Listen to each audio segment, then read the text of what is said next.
हाय दोस्तों, welcome to my YouTube channel Nancy success classes. आज मैं आप सभी लोगों को पॉलिटी में मोस्ट इम्पॉर्टेंट क्वेश्चन करवाऊंगी जो हर कंपटीशन की एग्ज़ाम की परीक्षा में पूछे जाते हैं। देखिए दोस्तों, संविधान से संबंधित क्वेश्चन आप लोगों को पता होना बहुत ज़रूरी है। तो देखिए, हमारा यहाँ पे पहला क्वेश्चन है, स्वतंत्र भारत की लोकसभा का पहला अध्यक्ष कौन था? स्वतंत्र भारत की लोकसभा का पहला अध्यक्ष कौन था? तो दोस्तों, इसका राइट आंसर हो जाएगा जीवी मावलंकर। स्वतंत्र भारत की लोकसभा का पहला अध्यक्ष जीवी मावलंकर हैं। हमारा अगला क्वेश्चन है, भारत की संविधान सभा का संवैधानिक सलाहकार कौन था? भारत की संविधान सभा का संवैधानिक सलाहकार यानी कि कॉन्स्टिट्यूशनल एडवाइजर, संवैधानिक सलाहकार को हम लोग कॉन्स्टिट्यूशनल एडवाइजर कहते हैं। तो दोस्तों, भारत की संविधान सभा का constitutional adviser sir VN. Rao हैं। भारत की संविधान सभा का संवैधानिक सलाहकार सर वी.एन. राव हैं, यानी कि सर वी.एन. राव का पूरा नाम हो जाएगा बेनेगल नरसिम्हा राव। बेनेगल नरसिम्हा राव। हमारा अगला क्वेश्चन है, भारतीय संविधान सभा का अध्यक्ष किसे माना जाता है? भारतीय संविधान सभा का अस्थायी अध्यक्ष किसे माना जाता है? तो दोस्तों, संविधान सभा के अस्थायी अध्यक्ष डॉक्टर राजेंद्र प्रसाद हैं और संविधान सभा के अस्थायी अध्यक्ष डॉक्टर सच्चिदानंद सिन्हा हैं।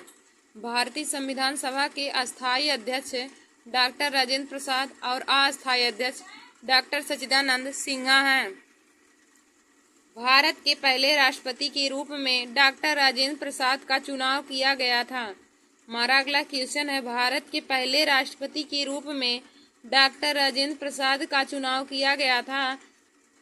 तो दोस्तों, संविधान सभा के द्वारा भारत के राष्ट्रपति के रूप में डॉक्टर राजेंद्र प्रसाद का चुनाव किया गया था।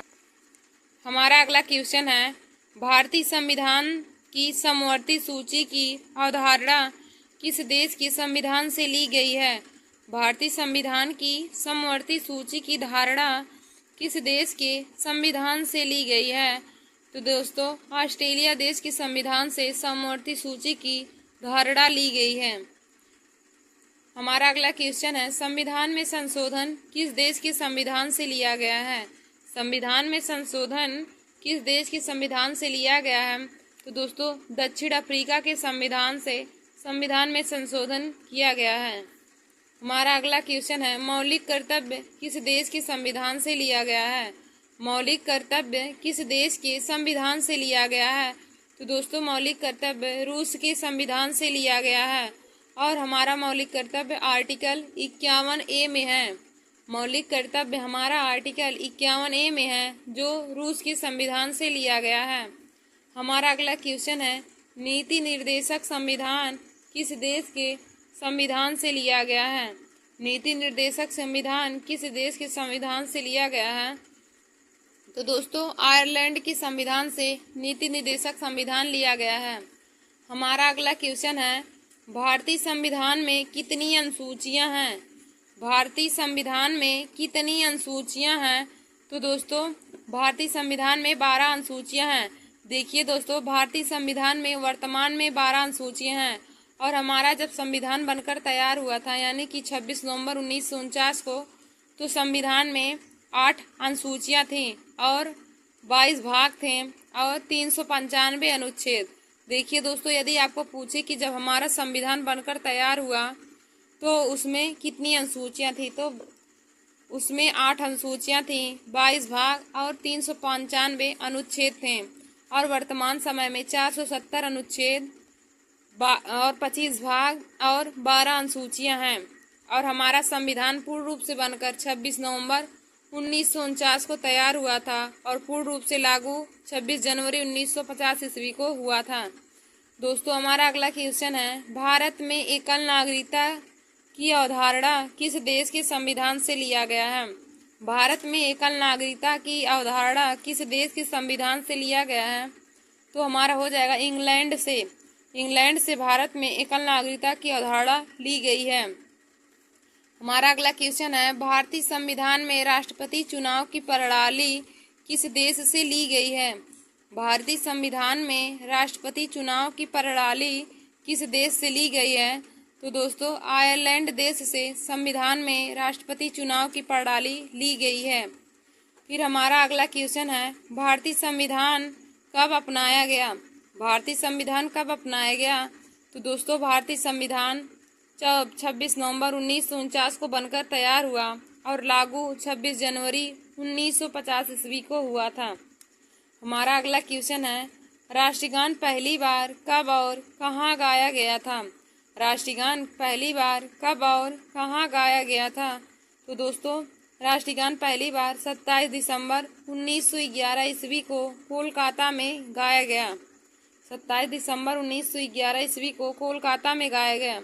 और दोस्तों भारतीय संविधान द्वारा राष्ट्रगान 24 जनवरी 1950 ईस्वी को स्वीकार लिया गया था और संविधान सभा की अंतिम बैठक 24 जनवरी 1950 को ही हुई थी, जिस दिन हमारा राष्ट्रगान संविधान सभा के द्वारा जनगण मन को मान लिया गया था। उसी दिन हमारा संविधान सभा की अंतिम बैठक हुई थी। दोस्तों हमारा अगला क्वेश्चन है, डॉक्टर भीमराव अंबेडकर ने संविधान का हृदय और आत्मा किसे कहा है? भारतीय डॉक्टर भीमराव अंबेडकर ने संविधान का हृदय और आत्मा किसे कहा है? तो देखिए दोस्तों आर्टिकल 32 को यानी कि संवैधानिक उपचारों के अधिकार को भीमराव अंबेडकर ने संविधान का हृदय और आत्मा कहा है। आर्टिकल 32 को संविधान का हृदय और आत्मा भीमराव अंबेडकर ने कहा है। आर्टिकल 32 हमारा है संवैधानिक उपचारों का अधिकार। फिर हमारा अगला क्वेश्चन है, भारतीय संविधान की प्रारूप समिति के अध्यक्ष कौन थे? भारतीय संविधान की प्रारूप समिति के अध्यक्ष कौन थे? तो प्रारूप समिति के अध्यक्ष डॉक्टर भीमराव अंबेडकर हैं। प्रारूप समिति के अध्यक्ष डॉक्टर भीमराव अंबेडकर जी हैं। हमारा अगला क्वेश्चन है, संविधान ने उद्घाटन के लिए 26 जनवरी को ही क्यों चुना था? संविधान ने उद्घाटन के लिए 26 जनवरी को क्यों चुना था? तो इसका राइट आंसर हो जाएगा क्योंकि कांग्रेस ने 1930 ईस्वी में स्वाधीनता दिवस के रूप में इसे मनाया था।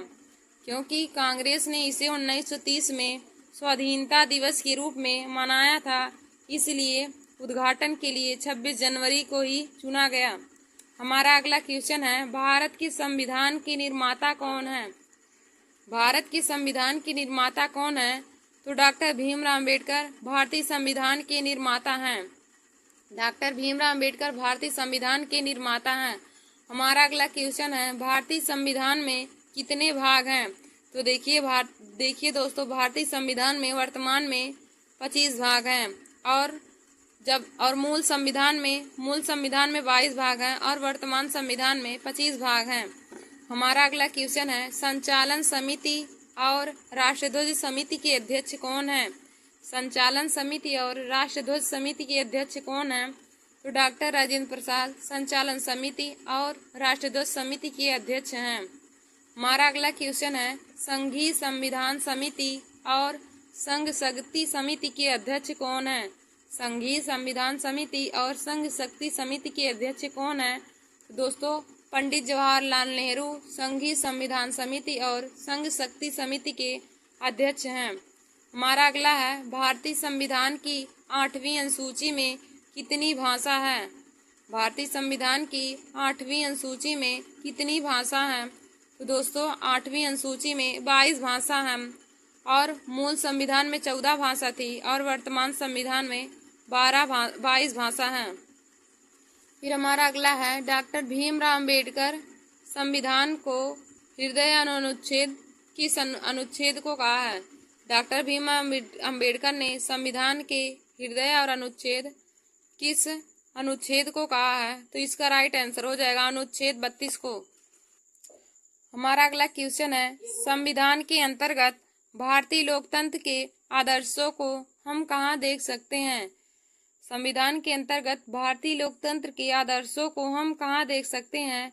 तो दोस्तों प्रस्तावना में हम भारतीय लोकतंत्र के आदर्शों को देख सकते हैं। हमारा अगला क्वेश्चन है, भारतीय संविधान लागू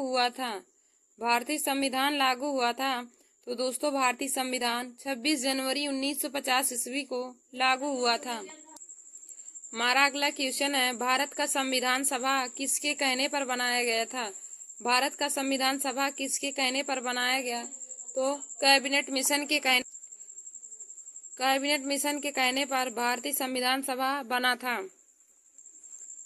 हमारा अगला क्वेश्चन है, संविधान सभा ने राष्ट्रगान को कब अपनाया था? संविधान सभा ने राष्ट्रगान को कब अपनाया? तो 24 जनवरी 1950 ईस्वी को संविधान सभा ने राष्ट्रगान को अपनाया था। फिर अगला क्वेश्चन है, संसद में शामिल है। तो देखिए दोस्तों, संसद हमारा राष्ट्रपति, लोकसभा और राज्यसभा तीनों से मिलकर बनता है। संसद राष्ट्रपति, लोकसभा और राज्यसभा तीनों से मिलकर बनता है। देखिए दोस्तों, भारत का राष्ट्रपति बनने के लिए न्यूनतम आयु 35 वर्ष होनी चाहिए और लोकसभा का सदस्य बनने के लिए न्यूनतम आयु 30 वर्ष होना चाहिए और राज्यसभा का सदस्य बनने के लिए 30 वर्ष और लोकसभा का सदस्य बनने के लिए 25 वर्ष होनी चाहिए। फिर हमारा अगला क्वेश्चन है, यह निर्णय कौन लेता है कि कोई विधेयक धन विधेयक है या नहीं? तो हमारा राइट आंसर हो जाएगा लोकसभा का अध्यक्ष। फिर अगला क्वेश्चन है, भारत का प्रधानमंत्री बनने के लिए न्यूनतम आयु होनी चाहिए। तो दोस्तों, भारत का प्रधानमंत्री बनने के लिए न्यूनतम आयु 25 वर्ष होना चाहिए। देखिए दोस्तों, राष्ट्रपति बनने के लिए 30 वर्ष और राष्ट्रपति बनने के लिए 35 वर्ष और भारत का प्रधानमंत्री बनने के लिए न्यूनतम आयु 25 वर्ष होनी चाहिए। फिर हमारा अगला क्वेश्चन है, राज्यसभा के सदस्यों का चुनाव कितनी समय के लिए होता है? राज्यसभा के सदस्यों का चुनाव कितनी समय के लिए होता है? तो दोस्तों, 6 वर्ष के लिए राज्यसभा के सदस्यों का चुनाव होता है। फिर हमारा अगला क्वेश्चन है, भारत का संविधान बनने में कितना समय लगा? भारत का संविधान बनने में कितना समय लगा?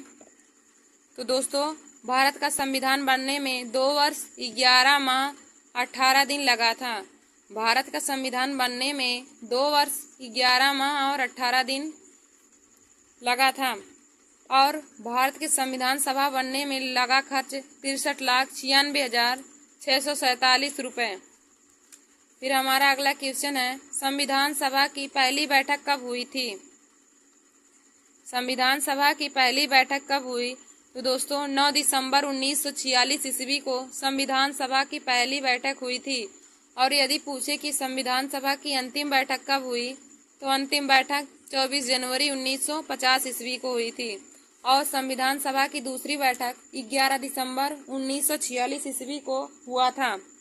संविधान सभा की पहली बैठक 9 दिसंबर 1946 को, दूसरी बैठक 11 दिसंबर 1946 को और अंतिम बैठक 24 जनवरी 1950 ईस्वी को हुई थी। फिर हमारा अगला क्वेश्चन है, संविधान सभा का अस्थायी अध्यक्ष किसे कहा जाता है? तो दोस्तों, अस्थायी अध्यक्ष डॉक्टर राजेंद्र प्रसाद और अस्थायी अध्यक्ष सच्चिदानंद सिन्हा को कहा जाता है। फिर हमारा अगला क्वेश्चन है, संविधान के अनुच्छेद 1 में भारत को क्या कहा जाता है? संविधान के अनुच्छेद 1 में भारत को क्या कहा गया है? तो दोस्तों, अनुच्छेद 1 में भारत को राज्यों का संघ कहा गया है। फिर हमारा अगला क्वेश्चन है, स्वतंत्र भारत के पहले कानून मंत्री कौन थे? स्वतंत्र भारत के पहले कानून मंत्री कौन थे? तो भीमराव अंबेडकर स्वतंत्र भारत के पहले कानून मंत्री थे। हमारा अगला क्वेश्चन है, किस संविधान संशोधन को मिनी संविधान कहते हैं? किस संविधान संशोधन को मिनी संविधान कहते हैं? तो दोस्तों, 42वें संविधान संशोधन को मिनी संविधान कहा जाता है। 42वें संविधान संशोधन को मिनी संविधान कहा जाता है। फिर हमारा अगला क्वेश्चन है, मौलिक अधिकार किस देश के संविधान से लिया गया है? तो मौलिक अधिकार अमेरिका देश के संविधान से लिया गया है। देखिए दोस्तों, मौलिक अधिकार अमेरिका देश से लिया गया है और मौलिक कर्तव्य रूस के संविधान से लिया गया है। हमारा अगला क्वेश्चन है, भारत का राष्ट्रपति बनने के लिए न्यूनतम आयु कितनी होनी चाहिए? तो दोस्तों, राष्ट्रपति बनने के लिए न्यूनतम आयु 35 वर्ष होनी चाहिए। हमारा अगला क्वेश्चन है, एकमात्र भारतीय जो निर्विरोध राष्ट्रपति चुना गया। एकमात्र भारतीय जो निर्विरोध राष्ट्रपति चुना गया, तो इसका राइट आंसर हो जाएगा नीलम संजीव रेड्डी। हमारा अगला क्वेश्चन है, राष्ट्रपति को पद की शपथ कौन दिलाता है? राष्ट्रपति को पद की शपथ कौन दिलाता है? तो दोस्तों, भारत का मुख्य न्यायाधीश। और देखिए दोस्तों, राष्ट्रपति के बारे में हम आर्टिकल 52 में पढ़ेंगे। राष्ट्रपति के बारे में आर्टिकल 52 में लिखा गया है और उपराष्ट्रपति के बारे में आर्टिकल 63 में बताया गया है। फिर हमारा अगला क्वेश्चन है, राष्ट्रपति अपना त्यागपत्र किसे सौंपता है? राष्ट्रपति अपना त्यागपत्र किसे सौंपता है? तो इसका राइट आंसर हो जाएगा उपराष्ट्रपति को। फिर हमारा अगला क्वेश्चन है, राज्यसभा का पदेन सभापति। राज्यसभा का पदेन सभापति उपराष्ट्रपति होता है, जो आर्टिकल 64 में दिया गया है, आर्टिकल 63। फिर हमारा अगला है, समाजवादी एवं धर्मनिरपेक्ष शब्दों को किस संविधान में जोड़ा गया है? समाजवादी एवं धर्मनिरपेक्ष शब्दों को किस संविधान में जोड़ा गया है? तो दोस्तों 42वें संविधान संशोधन में समाजवादी एवं धर्मनिरपेक्ष शब्दों को जोड़ा गया है। फिर हमारा अगला क्वेश्चन है, भारतीय राज्य व्यवस्था में सर्वोच्च है। भारतीय राज्य व्यवस्था में सर्वोच्च है तो संविधान हो जाएगा। थैंक यू दोस्तों।